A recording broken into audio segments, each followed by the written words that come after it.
গীতায় জ্ঞান, ভক্তি, কর্ম এই তিনটের একটা সমন্বয় তত্ত্বটা কিন্তু ভগবান শ্রীকৃষ্ণ আমাদের সামনে তুলে ধরেছেন। তো সেটাই ওই কর্মতত্ত্বের পিছনে যে জ্ঞান, সেই জ্ঞানের কথাটা এই চতুর্থ অধ্যায়ে আমাদেরকে আরো বিশদভাবে আমাদের কাছে তিনি বর্ণনা করেছেন। ভগবান আরম্ভ করছেন, ইমাম বিবস্বতে যোগম प्रोक्तवान अहम अव्ययम विवस्वान मनवे प्राहा मनो इच्छा कुए अब्रवीत।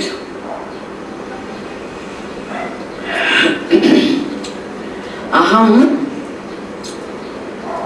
भगवान बोलते हैं इमम अव्ययम योगम माने जे कर्मयोगेर तृतीय अध्याये আমরা জানতে পারলাম সেই যোগের কথাটা ভগবান বলছেন অব্যয়ম যোগম। যে তৃতীয় অধ্যায়ে কর্মযোগের কথা, জ্ঞান, ভক্তি, কর্মের যে সমন্বয়ের কথা তিনি তৃতীয় অধ্যায়ে তার কথাটা বলছেন, তাকে অব্যয়ম যোগম বলছেন, যেটা অবিনাশী। অব্যয় কথাটা মানেটা এখানে যে অক্ষয় ফল লাভ হয়, যে জীবনে অনুসরণ করলে তার ফল হবে অক্ষয় ফল, অবিনশ্বর ফল। সে অব্যয় যোগের কথা যেটা তোমাকে আমি বললাম, সেটা আমি ইমাম যোগম, এই যোগের কথা সর্ব বিবস্বতে প্রোক্তবান। বিবস্বত মানে সূর্য। আমি সর্বপ্রথম সূর্যকে বলেছিলাম। বিবস্বান মানে সূর্য, সেটা তার নিজ পুত্র মনুকে বলেছিলেন। ইক্ষা কবে অব্রবীত, মনু তার পুত্র ইক্ষাকুকে বলেছিলেন। ভগবান কি বলেছেন চতুর্থ অধ্যায়ে প্রথম শ্লোকে অর্জুনকে, আমি তোমাকে এতক্ষণ যে জ্ঞান, ভক্তি, সমুচ্চয়, যে যোগের কথা, যে কর্ম রহস্য, অব্যয় ফলপ্রদ যে জ্ঞান, যে কর্মযোগের কথা বললুম, সেটা আমি সর্বপ্রথম সূর্যকে বলেছিলাম। সূর্য কিন্তু তার পুত্র মনুকে বলেছিলেন। মনু সে যোগকে শিখিয়েছিলেন তার পুত্র ইক্ষ্বাকু। এটা সূর্য বংশের যে রাজারা, তাদের কথা এখানে বলা হচ্ছে। আপনারা সকলে জানেন ভারতে সূর্য বংশ, চন্দ্র বংশ, এটা খুবই প্রসিদ্ধ বংশ। এই সূর্য বংশে কিন্তু শ্রী রামচন্দ্রের আবির্ভাব হয়েছিল। সেই সূর্য বংশের প্রথম পুরুষ হলেন সূর্য স্বয়ং বিবস্বান। ভগবান কিন্তু সর্বপ্রথম এই অব্যয় যোগটা সূর্যকে শিখিয়েছিলেন। সে পরম্পরা, ভগবানের নিজ মুখে নিঃসৃত এই অব্যয় যোগ গুরু পরম্পরা হিসেবে কিন্তু ভগবান থেকে বিবস্বান, বিবস্বান থেকে মনু, মনু থেকে ইক্ষ্বাকু তারা পেয়েছিলেন, এই কথাটা বলছেন। এবং পরম্পরা প্রাপ্তম ইমাম রাজর্ষয় বিদুহু স কালে এহ মহতা যোগো নষ্ট পরন্তপা। ভগবান বলছেন এই যে পরম্পরা, গুরু পরম্পরা প্রাপ্ত এই যোগ, আমি কেন আবার তোমাকে বললাম, কি প্রয়োজন? কিন্তু এতদিন পরে সে কালে কালে কালে কি হয়, তার মহত্ব কিন্তু ক্রমশ কমে আসে। মহিমা যথার্থভাবে মানুষ কেমন ভাবে অবদান করতে পারে না, বুঝাটা কিছু অন্যরকম হওয়ার দরুন অনেক কিছু ক্ষয়ক্ষতি হয়ে যায়। তাই উনি ভগবান বলছেন, এবং পরম্পরা প্রাপ্তম ইমম রাজর্ষয়ঃ বিদুঃ। এটা কিন্তু রাজর্ষিগণ জানতেন বলছেন। দেখুন তখনকার দিনে যিনি রাজা, তার কত কাজে তাকে লিপ্ত থাকতে হতো না। তখনকার দিনে রাজা হলেন, আজকাল দিনে আমরা যে মনে করি রাজা, তা কিন্তু নয়। রাজাকে বড় অনেক কিছু খাটতে হতো, কিন্তু শুধু যুদ্ধ চালানো ব্যাপার না, অন্যান্য সমস্ত ব্যাপারে কিন্তু তারা সবসময় এত লিপ্ত থাকতেন। বিশেষ করে রাজর্ষি কথাটা ব্যবহার করতেন। যিনি রাজা, তিনি ঋষির মতো কিন্তু এমন জ্ঞানবান থাকতেন।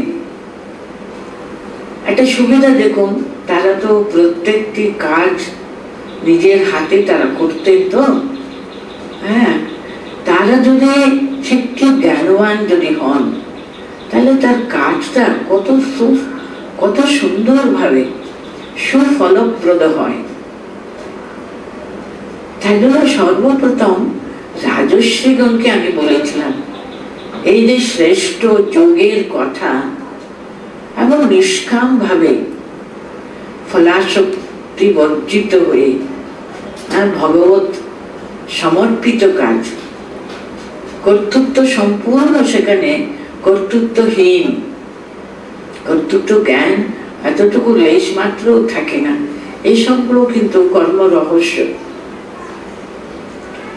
এই যে কর্ম, যেটার দ্বারা অব্যয় অবিনশ্বর ফল প্রাপ্ত হয়, সেই কর্ম যোগের কথা আমি সর্বপ্রথম, যেটা আমি সূর্যকে বলেছিলাম, সেই বিবস্বান তার পুত্র, তিনি তার পুত্রকে এরকম পরম্পরা যুক্ত হয়ে রাজর্ষিগণ কিন্তু এই যোগের ব্যাপারে খুব ভালোভাবে তারা অবহিত ছিলেন, জানতেন। দেখুন, একজন রাজা যদি ঠিক কর্মের মর্মার্থ যদি জানতে পারেন, তাহলে তিনি সেটা প্র্যাকটিক্যালি সেটা কাজে লাগান। তাহলে দেখুন, একটা রাজা জানতে পারলে একটা রাজ্য কিন্তু অত্যন্ত সুন্দরভাবে পরিচালনা চালাতে পারলে তো কত কত মানুষ তার দ্বারা কিন্তু উপকৃত হতে পারেন, তাই না? আপনারা জানেন কত রাজাদেরকে নিয়ে আমাদের স্বামীজি কত চেষ্টা করেছিলেন। তিনি কেন রাজন্য বর্গের কাছে যেতেন? তিনি জানতেন একজন রাজাকে যদি উনি ঠিকভাবে পরিচালিত করতে পারলে একটা রাজ্য উন্নত হয়ে যায়। তার জন্য তিনি কোথায় ক্ষেত্রী রাজা, কোথায় মহীশূরের রাজা, কোথায় রামেশ্বরের রাজা, এইসব রাজাদেরকে ধরেছিলেন। এই জন্য ধরেছিলেন, একজন রাজা মানে সুচারুভাবে একটা রাজ্য যদি পরিচালনা করেন, তাহলে তো একটা বিশাল বড় রাজ্যের উন্নতি হয়ে যায়, কত কত মানুষ তাতে বেনিফিটেড হবে। তার জন্য তিনি রাজাদেরকে কেন্দ্র করে এসব কাজ পরিচালনা করতেন না, এই উদ্দেশ্য নিয়ে। এখানে ভগবান শ্রীকৃষ্ণ কি বলতেন? সবচেয়ে প্রথম এই যে কর্ম রহস্য কিন্তু নিষ্কাম ভাবে কাজ করাটা, এই যোগটা আমি সর্বপ্রথম কাকে বলেছিলাম? রাজর্ষি, যারা রাজা প্লাস তাদের জীবনটা কিন্তু ঋষি তুল্য তারা জীবন যাপন করেছে। এই রাজর্ষিদেরকে আমি সবচেয়ে প্রথম এটা জানিয়েছিলাম। কিন্তু দেখো, কালে কালে এই যে পরম শ্রেষ্ঠ এই মহিমামণ্ডিত এই যোগ কিন্তু কালে কালে কিন্তু সেটা নষ্ট হয়ে গেছে। সায়েবায়ম মায়া তে অদ্য যোগঃ প্রোক্তঃ পুরাতনঃ ভক্তোऽসি মে সখা চেতি রহস্যম হি এতদ উত্তমম। আবার তোমাকে কিন্তু আমি ওই যোগের কথাই বললুম, যেটা আমি কত কত কত শত শত বছরের আগে সূর্যকে বলেছিলাম, বিবস্বানকে বলেছিলাম, মানে সৃষ্টির আদিতে। সেটা আমি তোমাকে আজকে আবার বললাম। আমরা তৃতীয় অধ্যায়ে কর্মযোগের কথা ভগবান যেটা অর্জুনকে বুঝাচ্ছিলেন, সেটা উনি বলছেন আমি কত কত হাজার বছরের আগে সর্বপ্রথম আমি সূর্যকে উপদেশ দিয়েছিলাম। আজকে আমি তোমাকে আবার বললাম, কেন বলো তো? সা এব আয়ং মায়া তে অদ্য যোগঃ প্রোক্তঃ পুরাতনঃ। সে পুরাতন, সে শ্রেষ্ঠ যোগ অদ্য মায়া তে প্রোক্তঃ, তোমাকে আমি আজকে বললাম। কেন বললো? মানে ভক্ত অসীমে সখা চেতি রহস্যম হি এতদ উত্তমম। এই উত্তম রহস্য, রহস্য মানে কোন সিক্রেট না, কত সিক্রেট, কত পবিত্র, কত মহত্বযুক্ত এই যোগের কথা আবার তোমাকে বললাম। কারণ তুমি আমার ভক্ত, তুমি আমাকে ভক্তি করো, আমাকে বিশ্বাস রেখেছো, তুমি আমার প্রতি তুমি শ্রদ্ধা সম্পন্ন হয়েছো, তো তার জন্য তোমাকে আমি সেই একই যোগ তোমাকে আমি আজকে জানালাম। সেটা যদি তুমি যথার্থভাবে, সুন্দরভাবে, সার্থকভাবে যদি এটা কাজ করতে পারলে না, আবার দেখবে সে মহৎ যোগ, মহতি যোগ আবার যেমন ভাবে সৃষ্টির একেবারে আদিতে জগতের সর্বাঙ্গীন মঙ্গল করতে পেরেছিল, ঠিক তেমনি কিন্তু তোমার দ্বারাও কিন্তু জগতের অনেক হিত, অনেক মঙ্গল হতে পারে। তার জন্য আবার তোমাকে আমি সুন্দরভাবে সেটা বুঝালাম।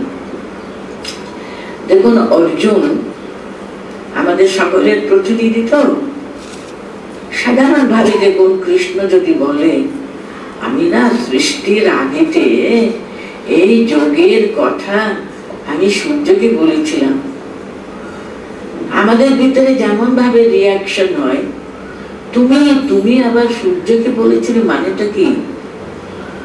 তুমি তো সেই দিন বাবা বসুদেব দেবকীর পুত্র রূপে তুমি জন্মেছ, তুমি আর কবে সূর্যকে এই কথাটা বলেছ? কি বলছো আমি বুঝতে পারছি, তাই না? আমাদের মনে একটা প্রথম রিয়াকশন হবে, কবে সূর্যে, কবে জগতের সৃষ্টি, সূর্যের কবে সৃষ্টি হয়েছে, আর শ্রীকৃষ্ণ কি করে বললেন? এই কথাটা যেমন সাধারণ মানুষের মনে প্রশ্ন জাগবে, ঠিক তেমনি দেখুন অর্জুনের কথাটা, অর্জুন যে আমাদের প্রতিনিধি, সাধারণ মানুষের একটা জীব, তিনি যে ভগবান, অর্জুন যে জীব মাত্রই তার প্রতিনিধি, তিনি এমন ভাবে প্রশ্ন জিজ্ঞেস করছেন, আমরা যে কোনো লোক কিন্তু এইভাবে প্রশ্ন করতাম। অর্জুন কি বলছেন? अपरम भवतो जन्म परम जन्म विवस्वतः कथमेव विजानीयाम तम आदौ प्रोक्तवान् इति। অর্জুনের প্রশ্নটা কি হলো তাহলে? অর্জুন বলছেন ভবতঃ জন্মঃ अपरम विवस्वतः जन्मः परम तम आदौ प्रोक्तवान् एतत् कथं विजानीयाम। আমি কি করে জানবো বলো দেখি, এ কি কথা বলছো? কবে সূর্যের জন্ম? বিবস্বান সৃষ্টির আদিতে তিনি, তার জন্ম হয়েছে, আর তুমি বাবা সেই তো সেই দিনকার মানুষ, তুমি সূর্যকে বলেছিলে, মানেটা কি? এটা কখনো সম্ভব নাকি? মানে অর্জুন তখনও জানে না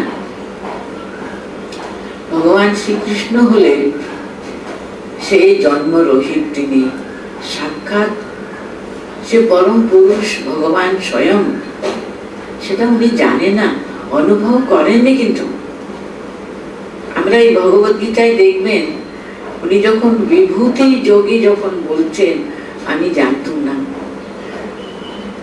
আমি এতদিন ধরে তোমাকে সখা, আমার বন্ধু বলে কত রকমের তোমার সঙ্গে আমি অশোভন ভাবে ব্যবহার করেছি, তোমাকে সখা বলেছি, হে কৃষ্ণ এরকম এমন ভাবে সম্বোধন করেছি, হয়তো তোমাকে যথার্থভাবে সম্মান দেখাইনি আমি, তুমি আমায় ক্ষমা করো। এমন ভাবে তিনি সাধারণ মানুষের মতো তিনি সহজভাবে ভগবানের সঙ্গে কথা বলছেন। দেখুন, প্রথম থেকে যদি অর্জুন তিনি ভগবান স্বয়ং এটা জানলে খুবই মুশকিল, সাধারণ মানুষের পক্ষে সবসময় তিনি ভগবান বলে তাকে অনেক দূরে সরিয়ে রাখতে হয়, তিনি জানতেন না তো। তার জন্য তিনি সহজভাবে আমাদের প্রতিনিধি রূপে আমাদের মনে যেমন ভাবে প্রশ্ন জাগে, ঠিক তেমনি কিন্তু অর্জুন প্রশ্ন করছেন, আপরম জন্ম ভবতার জন্ম, ভবতাহ জন্ম আপরম, আপনার জন্ম কত পরে, কত আগে সূর্যের জন্ম হয়ে গেছে, কি করে আপনি বলছেন আপনি ওকে বলেছিলেন? এটা কখন সম্ভব নাকি? কি করে এটা সম্ভব হলো? কি বলছেন আমি ধরতে পারছি না রে। তখন ভগবান তাকে বুঝাচ্ছেন। এখানে আমরা দেখব অবতারের কথা। অবতারের কথাটা কিন্তু ধারণা করাও কিন্তু সাধারণ মানুষের পক্ষে খুবই দুরূহ ব্যাপার, জানেন। এই যে অনেক কষ্ট করে বেদান্ত বাক্য আছে না, অহম ব্রহ্মাস্মি, তত্ত্বমসি, এসবগুলো বেদান্ত বাক্য। আমি সে পরম ব্রহ্ম, আমি শরীর না, আমি মন না, আমি সেই সচ্চিদানন্দ স্বরূপ ইত্যাদি ইত্যাদি বরং চিন্তা করে যুক্তি তর্কের দ্বারা মনকে বুঝিয়ে এটা চিন্তা করাটা অনেক সহজ। কিন্তু সে যে সৃষ্টিকর্তা, তিনি জগন্নাথ, জগতের সৃষ্টি স্থিতি পালন, শেষে প্রলয়ে তিনিই কারণ, তিনি একটা 14 ভাবা মানুষ হিসেবে রক্ত মাংসের শরীর ধারণ করে তিনি আসবেন। তিনি এত রকমের রোগ ভোগ সব ভোগ করেন, এটা বিশ্বাস করাটা কিন্তু তার কৃপা ভিন্ন কিন্তু হতেই পারে না, হতেই পারে না। তাই জন্য অবতার তত্ত্ব যে এত নিগূঢ় রহস্য, কিন্তু সেটা সঠিকভাবে ধারণা করা খুবই দুরূহ ব্যাপার। ভগবান এখানে সর্বপ্রথম বহুনি মে ব্যথিতানি জন্মানি তব চার্জুনা তান অহম বেদ সর্বাণি নত্বম বেত্ত পরন্তপা। কত সহজে বুঝাচ্ছেন দেখুন ভগবান। বলছেন, দেখো অর্জুন, হে অর্জুন, মে বহুনি জন্মানি ব্যথিতানি তব চার্জুনা, আমারও অনেক অনেক জন্ম হয়েছে, তোমারও হয়েছে। তফাৎটা কি? আমিও অনেকবার জন্মগ্রহণ করেছি, তুমিও বহু বহু, তোমারও অনেক জন্ম হয়েছে বলছে, তাই না? দেখুন, মানুষ, এই যে আমরা মানুষ জন্মগ্রহণ করবার আগে নাকি কি 84 লক্ষ জন্মের পরে নাকি মানুষ জন্ম হয়। ভেবে দেখুন, 84 লক্ষ মানে কি কতদিন ধরে কত শরীর গ্রহণ করেছি, ত্যাগ করেছি, গ্রহণ করেছি। তাই জন্য ভগবান বলছেন, বহুনি মে ব্যথিতানি জন্মানি তব চার্জুনা, আমারও অনেক জন্ম হয়েছে, তোমারও অনেক জন্ম হয়েছে। তফাৎটা কোথায়?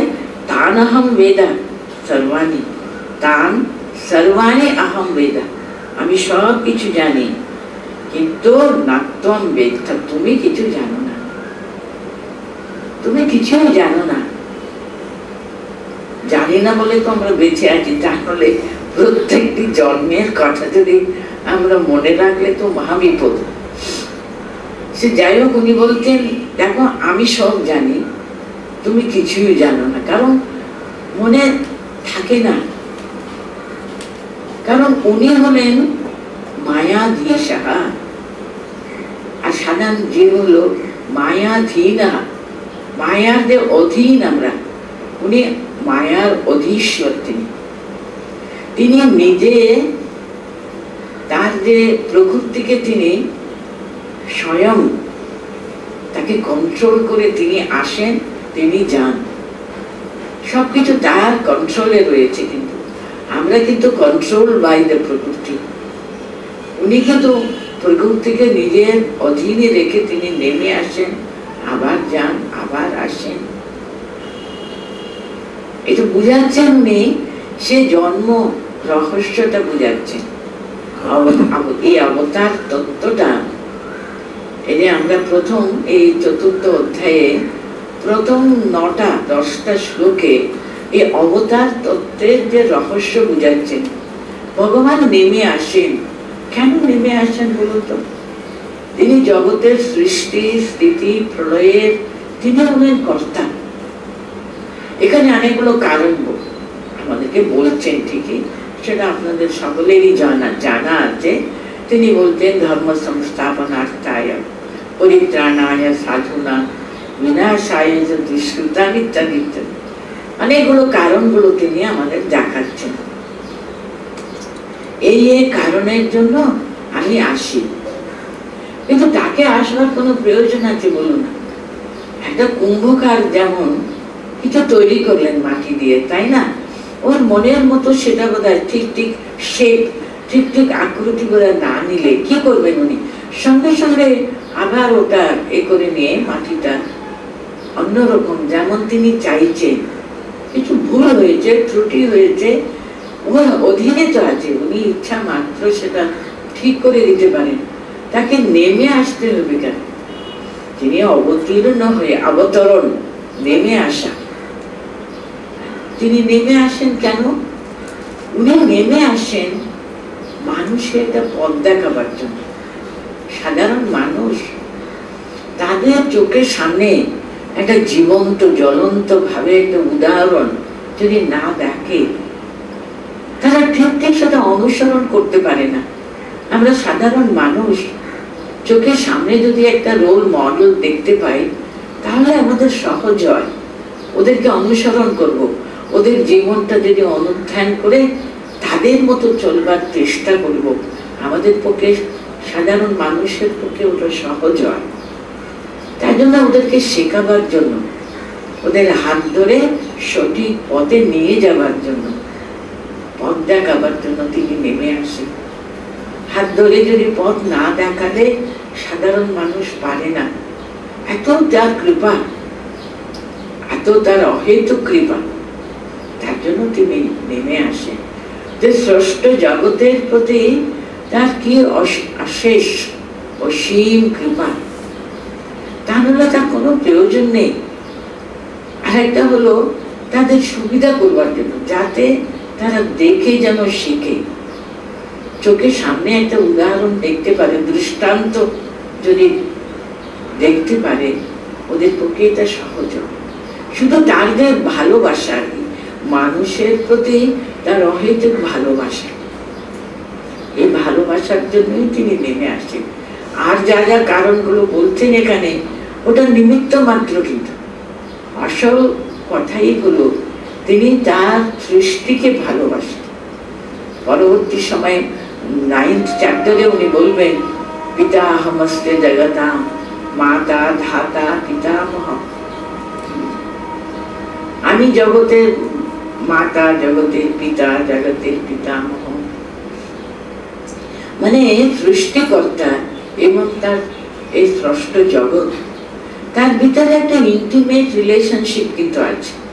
অনেক সময় আমরা মনে করি না তিনি কোথায়, কোন বৈকুণ্ঠে, কোথায় আকাশের কোন স্থানে তিনি জগৎকে সৃষ্টি করে এখানে রেখে দিয়ে তিনি কোথায়, কত দূরে তিনি বসে আছেন। আমাদের ব্যাপারে তার কোনো ইন্টারেস্ট নেই, উনি আমাদের কথাই ভাবে না, এরকম অনেক সময় আমরা মনে করি না। কোথায় সৃষ্টিকর্তা?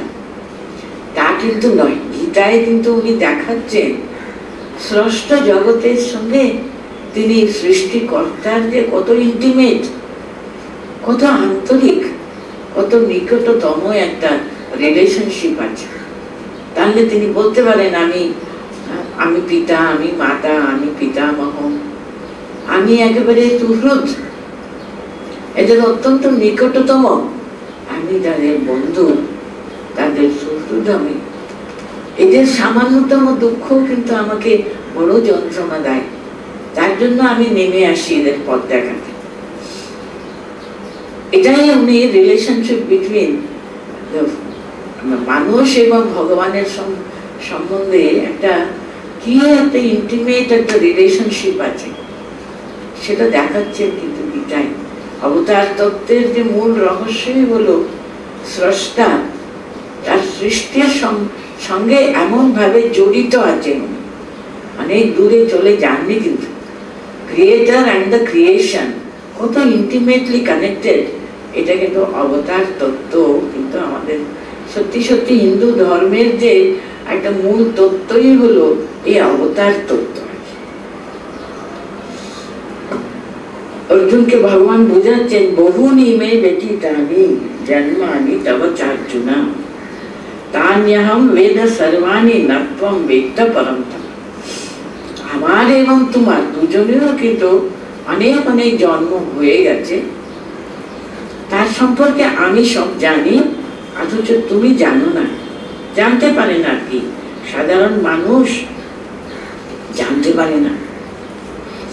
এখন অবতারের কথা বলছেন, আজো অপি সন অব্যয় আত্মা ভূতানাম ঈশ্বর অপি সন প্রকৃতিম স্বাম অধিষ্ঠায় সম্ভবামি আত্মমায়া। ভগবান কিভাবে নেমে আসে তার কথাটা বলছেন। মানুষ কিরকম করে, আমরা কি করে জন্ম নিই বলুন তো? আমাদের কর্ম আমাদের টেনে নিয়ে আসে। আমরা এখানে স্বাধীন নয়, আমরা পরাধীন না, আমাদের কর্মের অধীনে আমরা থাকি। আমরা কারণ দেখুন কর্মটা কিরকম করতে হবে আমরা জানি না। যখন ভগবান নেমে আসেন তিনিও কর্ম করেন। ভগবান কৃষ্ণ জীবনটা আপনারা একবার চিন্তা করে দেখুন না, যে কোনো রূপে শ্রীকৃষ্ণের জীবনটা দেখুন, উনি সমস্ত দিকে একটা শ্রেষ্ঠ আদর্শ স্থাপন করে গেছেন। যে কোনো ব্যাপারে থাকিয়ে দেখুন, তার জন্য উনি আসেন একটা আদর্শ স্থাপনের জন্য। তিনি স্বেচ্ছায় নেমে আসেন, কারণ জগতের সামনে একটা আদর্শ স্থাপনের জন্য তিনি আসেন, যেখানে সাধারণ মানুষ কিন্তু নিজের কর্ম পাশে আবদ্ধ হয়ে তিনি তাকে যেন টেনে নিয়ে আসে। এটাই কিন্তু রহস্য। এই যে ৪র্থ অধ্যায়ে একটা সুন্দর তত্ত্বটা কিন্তু তিনি এই অবতার কথা বলতে গিয়ে বলছেন যে আমাকে আমার এই জন্ম এবং কর্ম, এই দিব্য জন্ম এবং কর্ম, এই দুটো শ্লোকের পরে ওটা বলবে, সে রহস্যটা যথার্থভাবে জানে, তাহলে আর কোনো জন্মই হবে না। তার বলে দিচ্ছে তত্ত্বতঃ জানে ভগবান যে কি করে নেমে আসেন, কেন নেমে আসেন, তার যথার্থ তত্ত্বটা যদি আমরা ভালো করে জানতে পারলে হলো আমরা সমস্ত কর্ম থেকে মুক্ত হয়ে যাব। আমরা জানি না তো, যখন তিনি আসেন এমন ভাবে আসেন আমরা সেটা ধারণাই করতে পারি। ভগবান যখন মানুষ রূপে আসে তাকে ধরাটা কি এত সহজ না? কিন্তু দেখুন শ্রী রামচন্দ্র যখন এসেছিলেন, তিনি যখন বনবাসের জন্য 14 বছর তো চলে গেলেন, সেখানে কত শত শত ঋষি মুনিরা ছিলেন, তারা সবাই তো জ্ঞানী গুণী মানুষ, কত শাস্ত্রজ্ঞ ব্যক্তি তারা। তারা তো শ্রী রামচন্দ্রকে অবতার বলে জানতেন না। তো জানতেন কি বলুন না, কথা বলতে ঠাকুর নিজের মুখে বলে গেছেন 12 জন শুধু ঋষিরা নাকি জানতেন তিনি সাক্ষাৎ ভগবানের অবতার বলে। অন্যরা কি জানতেন? তিনি দশরথের ছেলে। ওরা বলতে পারে তোমাকে অবতার টবতার বলে, কিন্তু আমরা জানি তুমি দশরথের প্রথম সন্তান তুমি, তাই না? দেখুন, তারা জ্ঞানী গুণী মানুষ, তারা ধরতে পারেনি, কিন্তু আর আমরা কোন ছাড়। তার জন্য অবতার যখন নেমে আসেন তাকে যথার্থভাবে জানা। এই যে দক্ষিণেশ্বরে দেখুন না, ঠাকুর কত লোকের সঙ্গে পরিচিত ছিলেন, কত লোক তাকে কত কাছে থেকে দেখেছে, কত ঠিক ভাবে ধারণা হয়েছিল তিনি সাক্ষাৎ ভগবান নেমে এসছেন। বলুন, এত কাছে পেয়েও তো তিনি যদি ধরা না দেন, তিনি যদি কৃপা করে যদি ধরা না দেন, জীবের কি সাধ্য আছে তার স্বরূপটা যথার্থভাবে জানবে? সে রহস্য কিন্তু এখানে বলছেন, ভগবান বুঝাচ্ছেন না অর্জুনকে, তিনি নিজের মুখে তো বুঝাচ্ছেন। তাহলে কি সঙ্গে সঙ্গে অর্জুন জেনে ফেলেছিলেন? বলছেন অজো অপি সন অব্যয় আত্মা ভূতানাম ঈশ্বর অপি সন প্রকৃতিম স্বাম অধিষ্ঠায় সম্ভবামি আত্মমায়া। এটাই কিন্তু অবতারের তত্ত্ব। তিনি অজ মানে আজাহা মানে জন্মরহিত, তিনি আজাহা সন্নপি, আমার কোনো জন্ম মৃত্যু কিছু নেই, তবু কিন্তু আমি অজহ অব্যয়াত্মা ভূতানাম ঈশ্বর সন্নপি, আমি জন্মরহিত, আমি অব্যয় আত্মা, আমি অবিনশ্বর, সে পরমাত্মা। আমি, আমার কোনো বিনাশ নেই, আমার জন্ম নেই, আমার মৃত্যু নেই। আবার কি বলছেন? ভূতানাম ঈশ্বর অপিসন, আমি সমস্ত এই জগৎ প্রপঞ্চ সবকিছুর আমি ঈশ্বর। আমার ইচ্ছাতে সৃষ্টি হয়, আমার ইচ্ছাতে কিন্তু তার স্থিতি, আমারই ইচ্ছাতে।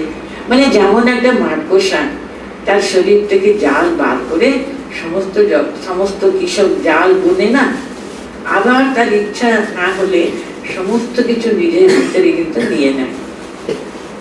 ঠিক তেমনি মুন্ডক উপনিষদে বর্ণনা আছে ভগবান কি করে জগৎকে সৃষ্টি করে। তার ইচ্ছা হয়েছে, দেখুন আমি বহু শ্রেয়া প্রজা, আমি বহু হব, আমি একা আছি।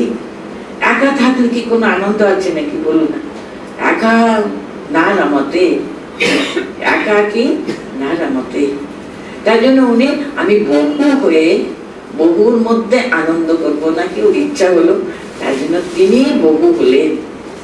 আমার যখন তার খেলা আর ভালো লাগে না, আবার সব কিছু উনি তারই অন্তরে নিয়ে নেন। তার জন্য বলছেন এখানে ভূতানাম ঈশ্বর অপিসান, সমস্ত ভূতবর্গ, সব জীবাত্মা যারা আমরা আছি, আমরা সকলেই কিন্তু তারই অংশ। কিন্তু তিনি সৃষ্টি করেছেন, তার ইচ্ছা হয়েছে, তিনি বহু হয়েছেন। তার ইচ্ছা যখন আবার টেনে নেবার ইচ্ছা হয়, আবার সৃষ্টিটা তিনি তারই ভিতরে নিয়ে নেন। তিনি সবকিছু করছেন, আমি না। এই যে আপনারা ঠাকুর বলতেন না বারে বারে, না হম না হম তুহু তুহু, আমি না, আমি কোথায়? আমার অস্তিত্ব কিন্তু তারই অন্তরে। তিনি নিয়ে এসছেন, তিনি এটাকে নিয়ে খেলা করছেন, আনন্দ করছেন। তিনি এসব তুহু তুহু না হম না হম, আমি কর্তা নয়। তোমার জন্যই সৃষ্টি, তোমার জন্যই স্থিতি, তোমার জন্যই সংহার। আমার অস্তিত্ব কিন্তু তোমার অস্তিত্ব, বিরাট অস্তিত্বের ভিতরে আমার অস্তিত্ব। কিন্তু তুমি না থাকলে আর আমি আর কোনো অস্তিত্বই নেই। এইভাবে নিজেকে সম্পূর্ণভাবে তার অস্তিত্বে মিশে যাওয়া। যেমন একটা জলবিন্দু, সে তো যদি ওশনের সঙ্গে, সমুদ্রের সঙ্গে মিশে গেল, আর তার কোনো অস্তিত্ব থাকে? তারই একটা জলবিন্দু দেখুন, কবে আকাশে মেঘ তাকে আকর্ষণ করে আবার কিন্তু জল হয়ে মাটিতে পড়বে, সে এটা বিরাট বড় জলের সঙ্গে মিশে আবার সমুদ্রে চলে যায়। সমুদ্র থেকে তার উদ্ভব, আবার সমুদ্রের দিকে তার গতি, সেখানে পৌঁছবার জন্য তো তার জীবনের একমাত্র কিন্তু উদ্দেশ্য। ঠিক তেমনি তার কাছ থেকে এসেছি, তাতেই আছি আমরা। আমাদের উপনিষদ, আমাদের শাস্ত্র কিন্তু তাই বলে, আনন্দাৎ কল্যাণে জায়ন্তে আনন্দেন তিষ্ঠতি আনন্দাৎ অবিষম বিশান্তি। সেই সচ্চিদানন্দ পরব্রহ্ম থেকে সমস্ত জগৎ সৃষ্ট হয়েছে, তাতে কিন্তু স্থিতি শেষে, তাতেই কিন্তু শেষে তারই ভিতরে কিন্তু আবার নিজেকে মিশে নেওয়া। এইভাবে কিন্তু আমার আলাদা অস্তিত্ব আর কিছুই নেই, তিনি সব, তুমু না হম। ঠাকুর কত সহজে আমাদের বোঝাবার চেষ্টা করেছেন। ঠিক এখানে তাই বলছেন উনি, আজোপি আত্মা ভূতানাম ঈশ্বর। অর্জুনকে কত সুন্দর করে বোঝাবার চেষ্টা করতেন, কিন্তু দেখুন এখনো অর্জুনের মনটা কিন্তু এত প্রস্তুত নয়, উনি বুঝতে পারেনি। কিন্তু যতক্ষণ না উনি 11 অধ্যায়ে, উনি 10 অধ্যায়ে তিনি বিভূতি যোগের কথা বললেন, তবুও উনি বুঝতে পারেনি অর্জুন। আমরা, আমাদের প্রতিনিধি তো অর্জুন, আমরা চোখে দেখতে চাই। তখন অর্জুন ভগবানের কাছে প্রার্থনা করছেন, তুমি যে এত সব বলছো আমি ধরতে পারছি না, তুমি আমাকে দেখাও না তোমার বিরাট রূপটা, তাহলে আমি দেখে একটু বুঝতে যদি পারি। উনি দেখাচ্ছেন কিন্তু সঙ্গে সঙ্গে, দেখো আমার শত শত রূপ, কিন্তু অর্জুন দেখবার ও ক্যাপাসিটি নেই। তিনি দয়া করে যদি সে দিব্য দৃষ্টি যদি না দেয়, সাধারণ মানুষের কি সাধ্য বলুন না। তিনি যেখানে যাহা যাহা নেত্র পড়ে তাহা তাহা কৃষ্ণ স্ফুরে, সেটাও তার কৃপাতেই কিন্তু হয়। তিনি যদি কৃপা না করেন, যাহা যাহা নেত্র পড়ে তাহা তাহা তার স্ফুরণ কিন্তু হয় না। কিন্তু তখন তিনি বলতেন, আহা আমি বুঝতে পারছি তুমি ধরতে পারছো না, তোমার সেই শক্তি নেই, ঠিক আছে দাদা আমি দিব্যাং চক্ষু। তিনি যখন কৃপা করে তাকে দিব্য চক্ষু প্রদান করলেন, তখনই তিনি দেখতে পেলেন। তার কৃপাতে কিন্তু সবকিছু, মানুষ শুধু নিজের শক্তিতে মনে করে আমি সব পারি, কিন্তু তিনি যদি কৃপা যতক্ষণ না করেন ততক্ষণ তার কি সাধ্য আছে তাকে জানবার। অথচ দেখুন এখানে উনি তার সমস্ত তত্ত্বটা বোঝাচ্ছেন, আজো অপিসান অব্যয় আত্মা ভূতানাম ঈশ্বর অপিসান প্রকৃতিং স্বামধিষ্ঠায় সম্ভবামি। আমি এইভাবে আসি, আমি কি সাধারণ? আমার এই দিব্য জন্ম, দিব্য কর্মের কথাটা বলছি, তুমি শুনো ভালো করে, বুঝবার চেষ্টা করো। আমি অজ, আমি অব্যয়, আমি অবিনশ্বর, কিন্তু আমি স্বেচ্ছায় কিন্তু আমি নেমে আসি। তাহলে মানুষ আমার কাছে এগুবে কেন? আমি যদি সবসময় শঙ্করচক্র গদা পদ্মধারী হয়ে ধারায় মেঘের মধ্যে যদি দাঁড়িয়ে থাকি, উনি আমার কাছে আসবেন কেন? তার জন্য আমি অতি সাধারণ রূপ, বালক রূপে আসি। ও একটা সাধারণ মানুষের মতো দুঃখ কষ্ট ভোগ করি। আমার হাত ভেঙে গেল কেন বলো দেখি, এরকম অতি সাধারণ ভাবে ওর কাছে আসি বলে আমি ইচ্ছা করে তাকে ধরা ছোঁয়ার ভিতরে আমি থাকি, যাতে ও বুঝতে পারে, ও কাছে আসতে পারে, এগুতে পারে, তার জন্য আমি আসি। তবু মানুষ তো, সাধারণ মানুষ ধরতে পারে না, বুঝতে পারে না।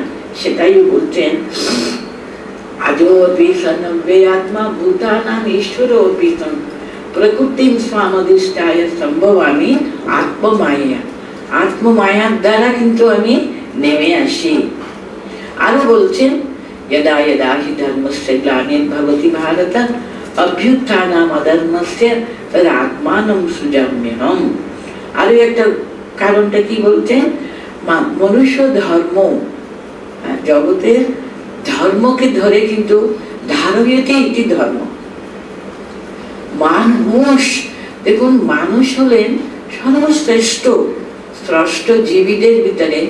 আমি বললাম না 84 জন্ম পার হয়ে পরম শ্রেষ্ঠ এই মনুষ্য জন্ম। এই মনুষ্য জন্ম প্রাপ্ত হলে যেন আমরা শেষ ধাপে পৌঁছলাম। এবার কিন্তু একটু চেষ্টা করলেই কিন্তু আমরা স্বস্বরূপে অন্তত জ্ঞান হতে পারি, কাছে কাছে যাবো আর কি। হ্যাঁ, সেই স্বরূপটা জানবার একটা সুযোগ মনুষ্য জন্মেই কিন্তু আছে। কারণ বিবেক, বিবেচনা, ভালো মন্দ চিন্তা করবার ক্যাপাসিটি মানুষেরই আছে। বিবেক ওটা মানুষ জন্মেরই একটা স্পেশাল একটা প্রিভিলেজ। আমরা কোনো, ওরা শুধু ইনস্টিংক্টিভলি কাজ করে দেয়। যত ইন্টেলিজেন্ট প্রাণী ইনস্টিংক্টিভলি কাজ করে, কিন্তু এখানে কিন্তু ইন্টেলিজেন্স, ইনটিউশন কাজ করে, কিন্তু একটা সূক্ষ্ম বুদ্ধি, বিবেচনা, ভালো মন্দ একটা নির্ধার করবার মতো একটা বিবেচনা কাজ করে, বিচার বুদ্ধি কাজ করে মানুষেরই ভিতরে। এই মানুষকে মানুষ করবার জন্যই কিন্তু তিনি নেমে আসেন। মানুষকে তার স্বধর্মের সম্পর্কে, স্বরূপের সম্পর্কে অবগত করবার জন্য তিনি নেমে আসেন। যখন মানুষ ধর্মটা ভুলে গিয়ে, ধারয়তে ইতি ধর্ম, তো কোনটা ধরে আমরা এগোবো? আমার গন্তব্যস্থানে পৌঁছবার জন্য তো মানুষ নেমে এসছে, তাকে তো ফিরে যেতে হবে। কিন্তু যেখান থেকে এসেছে সেখানে না ফিরে যেতে পারলে, দেখুন সাইন্টিফিক্যালি দেখুন না, একটা লাইন, স্ট্রাইট লাইন বলে কোথাও কিছু নেই। যেখান থেকে আরম্ভ হয়েছে সেখানে কিন্তু এসে আমাদের পৌঁছতেই হবে। So we have come from him and we live in him, we must go back to him. আমরা ভগবানের কাছ থেকে তো এসেছি, তাতেই আমরা স্থিত হয়ে আছি। সেখানে কিন্তু আবার তার কোলে তো যেতেই হবে আমাদের। যাবার জন্য কিন্তু লাস্ট ধাপে আসে কিন্তু মানুষ শরীর যখন গ্রহণ করি আমরা, তখন একটা শ্রেষ্ঠ চান্স কিন্তু, একেবারে ইজিয়েস্ট চান্স কিন্তু যখন মানুষ এই শরীর, এই মন, এই বুদ্ধিটা যখন এই জন্মটা পাই আমরা। তাই জন্য ঠাকুর বলতে না, মানুষ কি গঙ্গা, মানুষ ভগবানের চিন্তা করতে পারে, আর তো কোনো প্রাণী পারে না। তাই জন্য বলছেন মানুষ যখন ধর্মকে ভুলে গেছে, ধর্মের কাছ থেকে বিচ্যুত হয়ে গেছে, তখন আমি আবার তাদের যে ধর্ম রক্ষা করবার জন্য, পুনরুজ্জীবিত করবার জন্য, এদা এদা হি ধর্মস্য গ্লানির্ভবতি ভারত অভ্যুত্থান অধর্মস্য তদ আত্মানম সৃজাম্যহম। অধর্মকে দূর করে আবার ধর্মকে প্রতিষ্ঠা করবার জন্য আমি আসি, এটা প্রথম কথা বললেন। আবার বলছেন আর কিসের জন্য আসি? পরিত্রাণায় সাধুনাং বিনাশায় চ দুষ্কৃতাং ধর্ম সংস্থাপনার্থায় সম্ভবামি। এসবগুলো বহু বহু বহুবার আপনারা আলোচনা করেছেন। ভগবান কেন নেমে আসেন তার কারণ হিসেবে তিনি বলছেন, সাধু মানুষের যখন অতি কষ্ট, অতি দুঃখে তারা জীবনযাপন করেন, তাদের দুঃখ নিবারণের জন্য আসি আমি। আর দুষ্কৃতিকারীদের, যখন ভগবান শ্রীকৃষ্ণ রূপে এসেছিলেন না, তখন সত্যি সত্যি জগতে এমন একটা দুর্দিন চারিদিকে চলছিল জানেন। যেমন আপনারা জানেন, একদিকে জরাসন্ধ দেখুন একজন রাজা থেকে, কিন্তু উনি এমন একটা যজ্ঞ করছিলেন, সে যজ্ঞে নাকি 100 রাজাদের ধরে রেখেছেন উনি। তাদের সকলকে নাকি পশু বলি যেমন দেওয়া হতো। এসব ভালো ভালো শ্রেষ্ঠ রাজবংশে জন্মেছে এরকম রাজারা তিনি বলি দিয়ে সেই যজ্ঞ নাকি করবে। কোথায় কোথায় থেকে তিনি রাজন্য বর্গদের ধরে রেখেছেন, আর কয়েকজন হলে ওনার ওই যজ্ঞটা উনি করবেন। এই জরাসন্ধ একদিকে, কংস তার অনুগত উনি একদিকে, আরেকদিকে আছেন শিশুপাল, আরেকদিকে ছিলেন নরকাসুর বলে আরেকজন রাজা। এরকম চারিদিকে ভগবান শ্রীকৃষ্ণের অবতারের সময় ভূমিভার হরণের জন্য এসেছিলেন। তিনি বলছেন, এই ভাগবতে কি সুন্দর ভাবে কৃষ্ণ জন্মের আগে কথা আছে না, ভূমি একটা গরু ধারণ করে ব্রহ্মার কাছে গিয়ে নাকি খুব কাঁদছিল। কাঁদতে কাঁদতে বলছে, বাবা তুমি এমন সব সৃষ্টি করছো, আমি এই ভার বহন করতে পারি না। মানে কত বড় বড় পাহাড়ের কথাটা ভাবো না, হিমালয়ার মতো আরো কত কত পাহাড় ভূমির উপরে আছে, তিনি বলছেন আমি ওই সবগুলো ভার বইতে পারি। কিন্তু এই যে মানুষ, অথচ মনুষ্য ধর্মটা ভুলে গিয়ে এমন পশুর মতো আচরণ করে, এত পাপ আচরণ করতে, সেই ভারে আমি নিমজ্জিত, আমি আর পারছি না। তার মানে ভেবে দেখুন, এসবগুলো সিম্বলিক্যালি বলছেন ধর্ম যখন অবনতি প্রাপ্ত হয়েছে, তখন ভূমিদেবী কিভাবে ভগবানের কাছে প্রার্থনা করতে, ইত্যাদি ইত্যাদি। যাই হোক, ওইসব ধর্মকে পুনরুদ্ধার করবার জন্য ধর্ম সংস্থাপনার্থায় সম্ভবামি যুগে যুগে এসবগুলো বললেন।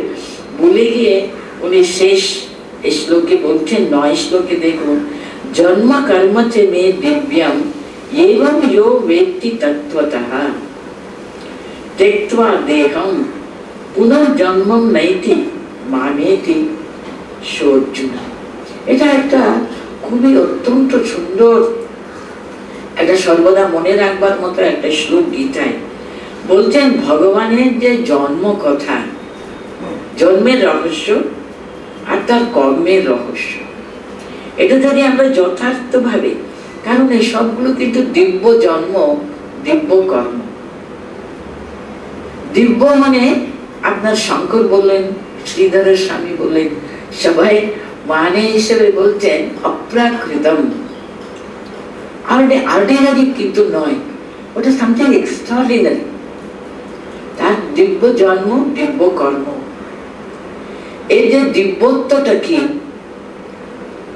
এটা কিন্তু সাধারণ নয়, অসাধারণ। কিন্তু আমরা গভীরভাবে অনুধ্যান করলে, তার কৃপাতে আমরা যদি এর যথার্থ মানেটা যদি বুঝতে পারি, ভগবান, আমি এক্ষুনি আপনাদেরকে বলছি না, ভগবান আসবেন কেন, তার জন্মের পিছনে কি রহস্য, কেন তাকে নেমে আসতে হবে, মানুষ রূপে এসছেন, আর কত রূপে এসছেন বলুন, মৎস্য রূপে, বরাহ রূপে, কূর্ম রূপে, কত কি রূপে, প্রত্যেকটি অবতারের একটা মূল মানে আছে। কিন্তু এই সবগুলো আমরা যথার্থ ভাবে শুধু আমরা ইন্টেলেকচুয়ালি বুঝে নেব, তা বুঝতে পারবো না। কিন্তু দিব্য সবকিছু কিন্তু অসাধারণ ব্যাপার। অনেক অনেক গভীর ধ্যান না করে, তিনি যদি কৃপা না করে, তার যথার্থ মানেটা আমরা বুঝতে পারবো না। তার পক্ষে সবই সাধ্য। হ্যাঁ, উনি যে কোনো রূপে আসতে পারেন। এইভাবে আর কি, দিব্য জন্ম, দিব্য কর্ম। এখানে ভগবান বলে দিচ্ছেন ওটা তত্ত্বতঃ জানা। শুধু দিব্য কর্ম, দিব্য জন্ম বলে উনি শেষ করেন, বলছেন ব্যক্তি তত্ত্বতঃ, যথার্থ ভাবে তার পিছনে যে পরম তত্ত্ব আছে, নিগূঢ় রহস্য আছে, যথার্থ মানে আছে, সেটা জানতে হবে। আমরা কতটুকু জানি বলুন, 1 ছোটা বুদ্ধি দিয়ে আমরা তাকে মাপবো কি করে, কতটুকুই বা আমরা জানি। কিন্তু উনি এখানে বলে দিচ্ছেন তত্ত্বতঃ তিনি জানে, त्यক্ত্বা দেহম পুনর্জন্মম নৈতি মামেতি পার্থ।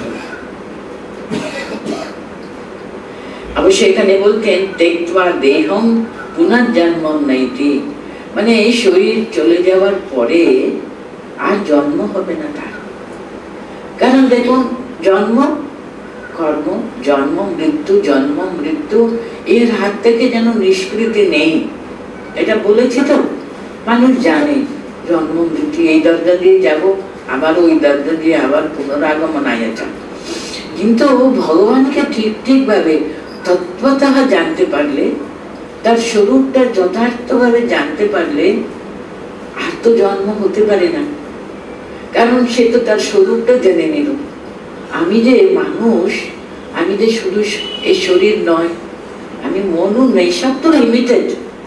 শরীর দেখুন, শরীরের কোনো একটা আকৃতি পার্মানেন্ট কিছু তো নয়। এই তো কি ছিলাম, কি ছিলাম, কি হলাম, কি হলাম, তারপরে শরীর তো আর থাকবেও না, নশ্বর শরীর। মানুষের মনও তাই, মানুষের জ্ঞানের পরিধিও তাই। এই সবগুলো কিন্তু অল আর লিমিটেড। আর আরেকটা হলো সদা পরিণামতি, সব চেঞ্জিং, একরকম কখনো থাকে না।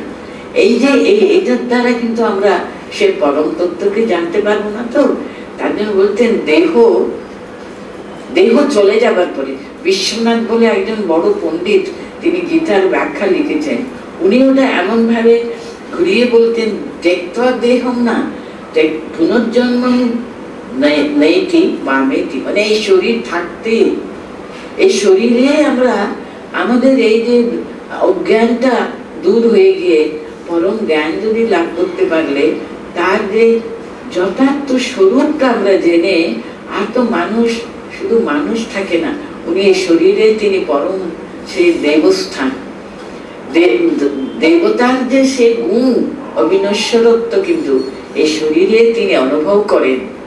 তার যে স্বরূপটা অনুভব করতে পারলে তার যে শাশ্বত স্বরূপটা কি উনি এই শরীরে থাকতেই এমন ভাবে তিনি অনুভব করেন, তার স্বরূপের সঙ্গে তিনি অবগত হবেন ইত্যাদি সব উনি বর্ণনা করতেন। তার জন্য বলতেন জন্ম কর্ম চ মে দিব্যাং এবং ইয়ো ব্যক্তি তত্ত্ব, এবং ইয়ো ব্যক্তি মানে আগেকার যেটা উনি বলছেন পরিত্রাণায় সাধুনাং ধর্ম সংস্থাপনার্থায় সম্ভবামি, কি কি কারণের জন্য তিনি আসছেন, তার দিব্য জন্ম দিব্য কর্ম, সেটা যথার্থভাবে যদি জানতে পারলে পুনর্জন্ম আর হয় না। কারণ তিনি যেমন স্বামীজি বলেছেন, what is religion, it is being and becoming, তাই হয়ে যাওয়া, যা তোমার স্বরূপ, স্বরূপের সঙ্গে তাদাকার ও কালিত হয়ে যাবে। এমন ভাবে মান হুঁশিয়ার হবে, সেই হুঁশটা সে প্রাপ্ত হবে, তার নিজের যথার্থ স্বরূপের সঙ্গে তিনি মিশে যাবেন। সেটা বলবার জন্য দেখুন এখানে বলতেন ত্যক্ত্বা দেহম পুনর্জন্মম নেইতি মামেতি অর্জুনা, আমাকেই প্রাপ্ত হবে। এখানে আমাকে প্রাপ্ত হবেন মানেটা কি, সে তার অন্তর্নিহিত ভগবত স্বরূপটা তিনি প্রাপ্ত হবেন। আর যে আহম আহম সেটা থাকবেই না, কিন্তু সব তুমু তুমু হয়ে গিয়ে তাই হয়ে দেবেন, চিনে হয়ে যাওয়া, কিন্তু আর কোনো আমার আলাদা করে অস্তিত্ব থাকবে না। আমি আমি কোনটা, আমি আর আমি থাকবেই না, সব তুমি তুমি তুমি তুমি তুমি হয়ে যাবে। সেটা বলবার জন্য এই যে এই 9 শ্লোকটা কিন্তু ভালো করে যদি আমরা সবসময় মনে রাখতে পারি, তাহলে জন্ম কর্ম চ মে দিব্যাং এবং ইয়ো ব্যক্তি তত্ত্বতা, তত্ত্বতা জানবার জন্য সদা সর্বদা প্রার্থনা করা। তুমি তোমাকে জানবার ক্যাপাসিটি তো আমার নেই, নিজের ক্যাপাসিটি নেই, তুমি দয়া করে তোমার স্বরূপটা আমাকে জানা। তুমি না জানা দেখি আমি তোমাকে জানতে পারি, কোনোদিনও পারবো না।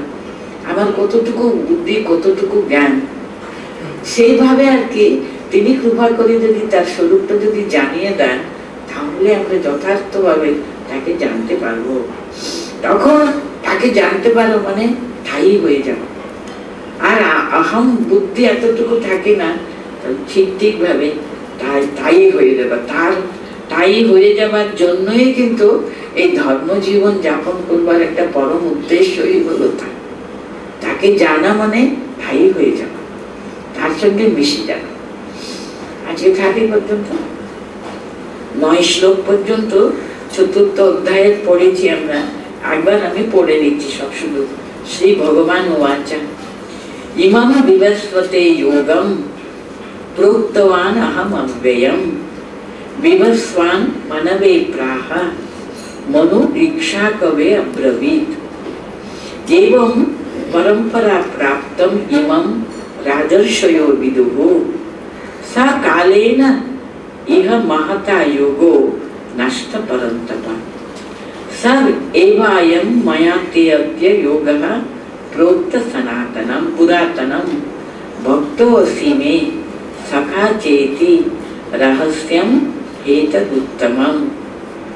अर्जुन उवाच अपरं भवतो जन्म परं जन्म विवस्वतः कथमेवा विजानीयां त्वमादौ प्रोक्तवानिति।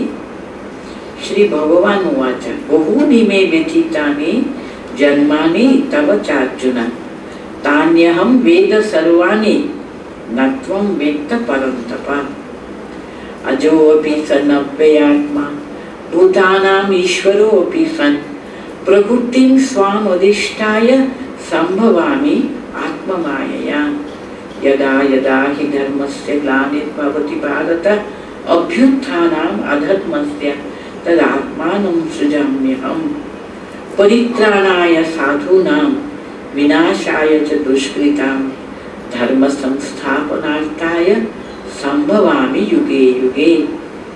जन्म कर्म च मे दिव्यम् एवं यो वेत्ति तत्त्वतः त्यक्त्वा देहं पुनर्जन्म नैति मामेति सोऽर्जुन।